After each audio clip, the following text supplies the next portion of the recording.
Hello everyone, আমি ভাস্কর। আজকে কথা বলবো শ্রীমান ভার্সেস শ্রীমতী, যে সিনেমাটা 2025 সালে মুক্তি পেয়েছিল, একটা বিশাল বড় একটা হাইপ ক্রিয়েট করেছিল, সেটা বলবো না। কিন্তু আজকে যে বিষয়টার উপরে কথা বলবো সেটা হচ্ছে যে শ্রীমান ভার্সেস শ্রীমতী, মিঠুন চক্রবর্তী, অঞ্জন দত্ত, অঞ্জনা বসু, পরমব্রত, বিশ্বনাথ দা, অনেক প্রচুর ভালো ভালো কিন্তু অ্যাক্টাররা, কিন্তু রোশনি, অনেকে ভালো অ্যাক্টাররা কিন্তু এই সিনেমাতে কিন্তু অভিনয় করেছে।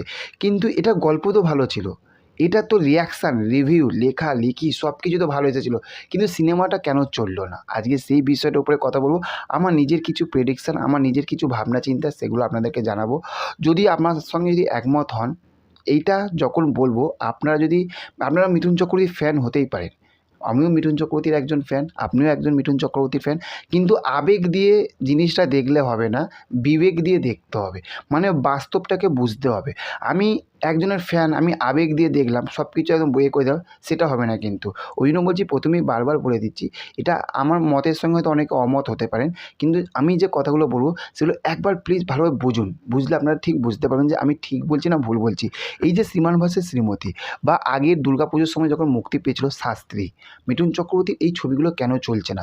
প্রজাপতি, কাবুলিওয়ালা, এই দুটো কেন চললো?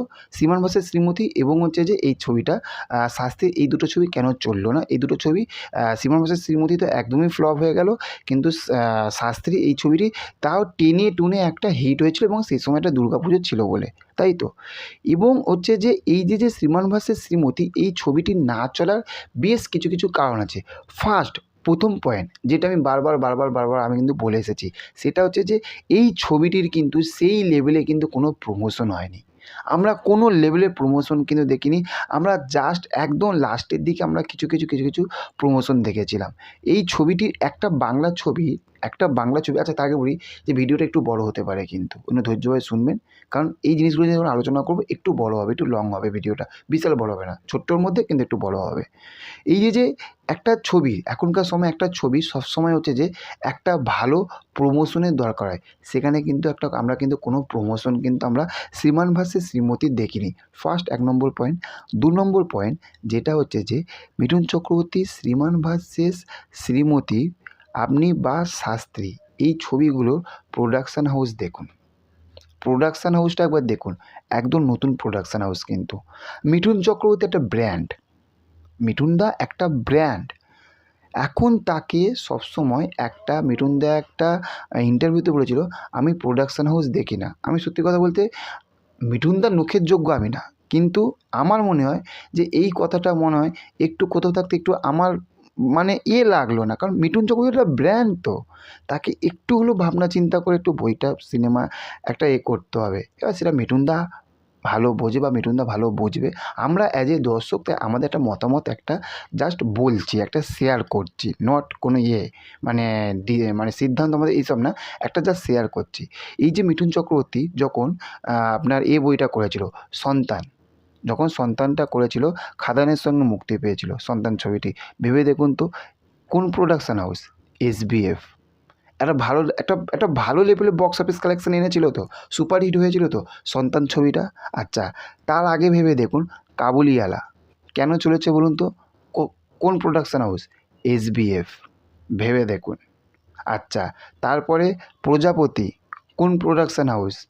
দেব এন্টারটেনমেন্ট ভেঞ্চার্স। ভেবে দেখুন, এদের সাকসেস রেটটা দেখুন। তাহলে এখনকার দর্শক কিন্তু শুধু গল্প, শুধু এরা রয়েছে, মিঠুন চক্রবর্তী রয়েছে বা আরও বড় ব্যক্তিরা রয়েছে, সেইগুলো দেখে না।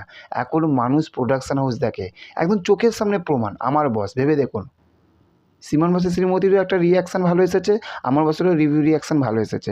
আমার বস, ভেবে দেখুন তো, সারা দুদিনে আর কিছু টাকা হলে 50 লক্ষ কালেকশান এনে দিয়েছে, দুদিনে অ্যাপ্রক্স 50 লক্ষ কালেকশান এনে দিয়েছে। সেখানে 10 দিন না 12 দিন হয়ে গেল, শ্রীমান ভার্সেস শ্রীমতী 30 লাখও পৌঁছায়নি। ভাবুন তাহলে, জাস্ট ভেবে দেখুন যে মিঠুন চক্রবর্তী রয়েছে, এই দুটো হচ্ছে সব থাকতে বড় কারণ, সব থাকতে বড় কারণ। আর একটা যে কারণ, সেটা অনেকে হয়তো বলে যে ডিরেক্টর নতুন, না, ডিরেক্টর নতুন হতেই পারে, কিন্তু ডিরেক্টরের কাজটা দেখতে হবে। তার দাবালু ভেবে দেখুন, ব্যাপক লেভেলের একটা রেসপন্স এনেছিল। দাবালুটা ভেবে দেখুন কী লেভেলের রেসপন্স এনেছিল। শাস্ত্রী মুভিটা লোকে দেখেছে, ভালো বলেছে, বলেনি কিন্তু যে না ডিরেক্টরের কাজটা ভালো না। শ্রীমান ভার্সেস শ্রীমতী ভেবে দেখুন, তাই না? কাছের মানুষ, ভেবে দেখুন প্রত্যেকটা কাজ কিন্তু তার একজন দর্শক বেরিয়ে বলেছে যে হ্যাঁ এই সিনেমাটা ভালো হয়েছে। তো এখানে সবথেকে বড় গলতটা কোথায়? এক হচ্ছে প্রমোশন, দুই হচ্ছে নতুন প্রোডাকশান হাউস। নতুন প্রোডাকশান হাউসের সঙ্গে কারা কাজ করবে? এখনকার সময়ে ইয়াশ দা, বিক্রম দা, দেবদাজিৎ দাও করতে পারে, কিন্তু মিঠুন চক্রবর্তী, মিঠুন দাকে সবসময় একটা বড় প্রোডাকশান হাউসের সঙ্গে কাজ করতে হবে, যারা একটা ভালোভাবে এই ছবিটিকে একটা রেকমেন্ড করতে পারবে, একটা প্রমোশন করতে পারবে, মানুষের কাছে পৌঁছাতে পারবে, কারণ তাদের আইডিয়াটাই অন্যরকম হবে। আমার কাছে কথাটা হচ্ছে কিন্তু এই জিনিসটা। আপনাদের কাছে কি মনে হয়? কেন শ্রীমান ভার্সেস শ্রীমতী চললো না? আরে শ্রীমান ভার্সেস শ্রীমতী জন্য এটা সত্যি আমার খারাপ লেগেছে। একটা ভালো গল্প কিন্তু একটা ভালো সব কিছু এসেছে, তারপরেও কেন চললো না? সত্যি এটা অবাক। সন্তান ছবিটিও একটা রিয়াকশান ভালো খারাপ সব কিছু, তবুও সেটা টেনে টেনে টেনে চলে গেছে। আর সেসব একটা অকেশন ছিল তাই। আরে মিঠুন চক্রবর্তী অকেশন দেখতে লাগে? পুজো, দুর্গা পুজো, কালী পুজো, সরস্বতী পুজো, ভ্যালেন্টাইন্স ডে এইসব দেখতে লাগে? হ্যাঁ, ভেবে দেখুন। আরে এইসব তো এখনকার সময়ে যারা আর্টিস্ট রয়েছে তাদেরকে দেখতে লাগবে, তাই না? কী বলবো, আমার তো মনে হয় এই কারণগুলোর জন্য শ্রীমান ভার্সেস শ্রীমতী চলেনি। আপনাদের কী মনে হয় সেটা কমেন্ট করে জানাবেন। আর যদি আমার মতের সঙ্গে একমত হন তাহলে অবশ্যই কিন্তু একটি লাইক করবেন, তাহলে বুঝতে পারবো যে হ্যাঁ আমার মতের সঙ্গে আপনারা একমত হতে পেরেছেন। চ্যানেলে যদি নতুন হয়ে থাকেন চ্যানেলটিকে সাবস্ক্রাইব করুন, পাশে থাকুন আমার, কারণ পাশে থাকা যে সাবস্ক্রাইব বোতামটা সেটা যদি সাবস্ক্রাইব আপনারা করেন তাহলে আমি সামনের দিকে এগিয়ে যেতে পারবো। দেখা হচ্ছে পরবর্তী ভিডিওতে, ভালো থাকবেন, টাটা বাই বাই।